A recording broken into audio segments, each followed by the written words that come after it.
দেশের ৪২ জন বিশিষ্ট ব্যক্তির সুপ্রিম জুডিশিয়াল কাউন্সিল গঠনের দাবি অযৌক্তিক বলে মন্তব্য করেছেন আওয়ামী লীগ সাধারণ সম্পাদক ওবায়দুল কাদের। তিনি বলেন, রাষ্ট্রের অভিভাবক, সংবিধানের রক্ষক রাষ্ট্রপতিকে বিব্রত করতেই এই দাবি করা হয়েছে। সকালে সচিবালয়ে নিজ দপ্তরে গণমাধ্যমে ব্রিফিংয়ে এসব কথা বলেন সেতুমন্ত্রী ওবায়দুল কাদের।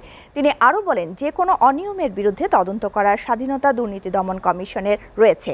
এসকে সৌরভের প্রতিবেদন। সোমবার সকালে সচিবালয়ের নিজ দপ্তরে সমসাময়িক বিভিন্ন বিষয়ে গণমাধ্যমে ব্রিফিং করেন আওয়ামী লীগ সাধারণ সম্পাদক, সড়ক পরিবহন ও সেতুমন্ত্রী ওবায়দুল কাদের। শেখ হাসিনার সভাপতিত্বে এই সময় রাষ্ট্রপতির কাছে নির্বাচন কমিশন নিয়ে দেশের ৪২ জন বিশিষ্ট নাগরিকের অভিযোগের সমালোচনা করেন তিনি। এ বিষয়ে সুপ্রিম জুডিশিয়াল কাউন্সিলের কোনো সুযোগ আছে বলে বিজ্ঞজনেরা মনে করেন না।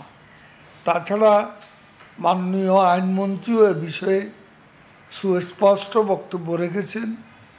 তাই আমরা মনে করি সুপ্রিম জুডিশিয়াল গঠনের বিষয়টি এখানে অযৌক্তিক।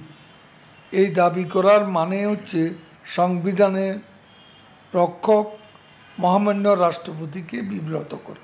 প্রজাতন্ত্রের কোনো ব্যক্তি অনিয়ম দুর্নীতির ঊর্ধ্বে নয় বলেও জানান আওয়ামী লীগ সাধারণ সম্পাদক।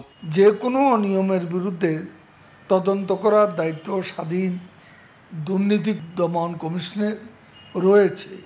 এই কমিশন চাপমুক্ত থেকে নিজস্ব আইনগত ক্ষমতা, কর্তৃত্ব অনুযায়ী অনিয়মের বিষয়ে তদন্ত করতে পারেন। আমরা মনে করি প্রজাতন্ত্রের কোনো ব্যক্তি অনিয়ম দুর্নীতির ঊর্ধ্বে নয়। দলের ইমেজ নষ্ট হয় এমন বক্তব্য থেকে বিরত থাকার হুঁশিয়ারি দিয়ে ওবায়দুল কাদের বলেন, বঙ্গবন্ধু কন্যা শেখ হাসিনা দলীয় শৃঙ্খলা ও ঐক্যের বিষয়ে কঠোর অবস্থানে রয়েছেন। দলের ইমেজ নষ্ট হয় এবং শৃঙ্খলা নষ্ট হয় এমন বক্তব্য সাংগঠনিক শৃঙ্খলা ভঙ্গের অপরাধ হিসাবে গণ্য করা হবে। SK Sourav, STV, Dhaka.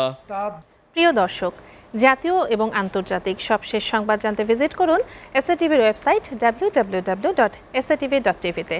বিনোদনমূলক অনুষ্ঠান উপভোগ করতে সাবস্ক্রাইব করুন আমাদের ইউটিউব চ্যানেল youtube.com/satvbd-তে, যেখানে নিয়মিত কমেন্টস করে জানাতে পারেন আপনাদের মূল্যবান মতামত।